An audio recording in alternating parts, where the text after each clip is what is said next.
That, at 21, in the first year, we took in much more revenue than we did at almost 40. Think of that. It inspired. Now, we had other things, too. We were able to get people to bring back their money. You couldn't bring back your money. If you had money in Europe, like Apple, Apple had many billions of dollars outside. They couldn't bring it. There was no way to bring it back in.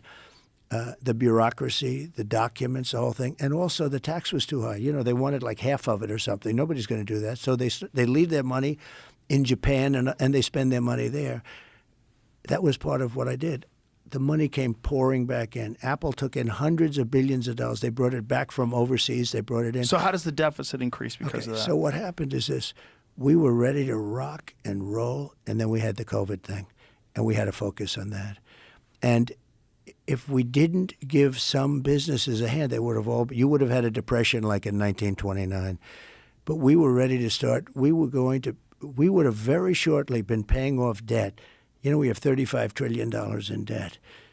And I'll never forget it. It was talking about from, the standpoint of being in office. I'm in the Oval Office, and I have John McLaughlin and Fabrizio, the two very good pollsters, probably, I don't know, I would say the two best, who knows, but very good pollsters. And we're starting to think about running for a second term. And we had the greatest economy in history. Never has there been an economy like And you this. attribute that to lowering taxes a lot and of tariffs. Two things. And also I cut regulations more than anybody else. And if I asked many of the businessmen, from the big companies, the guys running the big companies, I'd say, so if you had your choice, you've had it now for a long time, what's more important to you, the tax cuts, you paid less tax, or the regulation cuts? Every one of them said the regulation cuts meant more. Who would think that, right?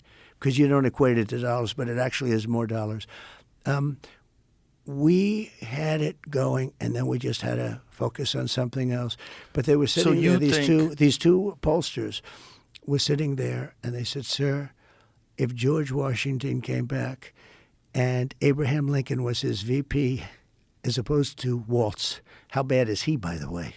But if Abraham Lincoln was his VP, they couldn't beat you. And I'll never forget it. The following day, they said, something's happening in China, sir. Could we meet? I said, what's happening? People are dying.